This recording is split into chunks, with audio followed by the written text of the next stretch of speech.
বিভীষিকার আরেক নাম বাংলাদেশ। ওপার থেকে যারা এপারে এসছেন চিকিৎসার প্রয়োজনে হোক বা অন্য কোনো প্রয়োজনে, পেট্টাপুল সীমান্তে তাদের গলায় ধরা পড়ল সেই একই রকম আতঙ্কের কথা, উদ্বেগের কথা। আমাদের ওখানে তো হিন্দু মেয়েদের উপরে প্রচুর অত্যাচার হয়। তো হিন্দু মেয়েদের যদি দেখে তাহলে ছেলেরা টিটকিরি মেরে অনেক কথা বলে, টিচিং করে, কোথাও বের হতে পারি না।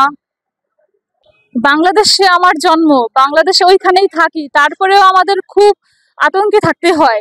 ঘর থেকে বের হতে পারি না, কোথাও যেতে পারি না, একা কোথাও চলতে পারি না। পরিস্থিতি তো খারাপই, বুঝছেন। আমাদের সবসময় আতঙ্কে থাকতে হয়, রাতে দিনে।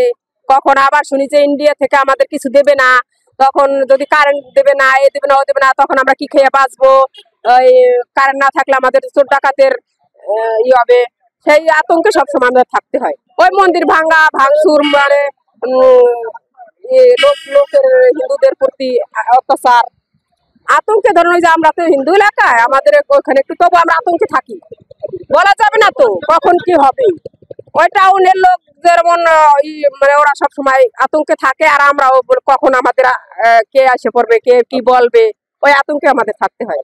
আপনার জমি করার সময় রোয়ার সময় ওনারা বলছে চাষ করো তোমরা, রো, তারপর ধান আমরা কেটে নেবো, এরকম তারা হুমকি দিয়েছিল। অত্যাচার হচ্ছে, বিভিন্ন এলাকায় অত্যাচার হচ্ছে, চুরি হচ্ছে, মারামারি হচ্ছে, খুন জখম হচ্ছে, বিভিন্ন কারণে। আমাদের মনটা হিন্দুদের এখন তো বর্তমান তো হিন্দুদের উপরে, সংখ্যালঘুর উপরে সব প্রভাবগুলো বেশি হচ্ছে।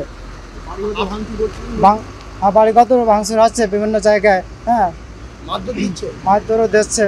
দেশে মা বোন বাচ্চা কাচ্চা আছে, তাদের কি অবস্থা আছে, তারা মন তো ব্যস্ত হয়েছে। ভিসার এখন মেয়াদ আছে আমার, তারপর আমি যাচ্ছি।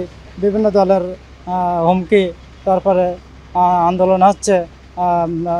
মহারাজ চিন্ময় প্রভুর আটক করেছে, উনি তো একজন ভালো ব্যক্তি, ভালো মানুষ, মহা ঋষি, কিন্তু ওনার আটক করেছে। এর জন্য আমরাও খুব দুঃখিত। একজন সাধক মানুষের এভাবে আটক করা ভালো না। আমরা তো আতঙ্কের ভিতরে আছি। চিন্ময় প্রভু যাতে করে জামিন হয়, আমরা সেটাই চাই। চিন্ময় প্রভু আমাদের হিন্দুদের একজন প্রভু, সে আমাদের ইস্কনের সে প্রভু, আমরা তার মানিগণি, সে আমাদের সনাতনীর একজন প্রধান। এই জন্যে তার আমরা অতি দ্রুত জামিন চাই।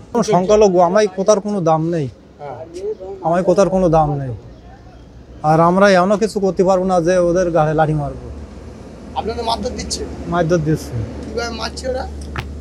এই একালি জমি, যদি মনে করো যে ওদের ইচ্ছা মতো ওরা রোবে, ইচ্ছা মতো ধান কাটবে, ইচ্ছা মতো সব কিছু কাটবে। এইবার যদি তাতে বাধা দিতে যাও, তা ওই সময় আষাঢ় মাসে জমিরুল্লাহ বললো যে তোরা ধান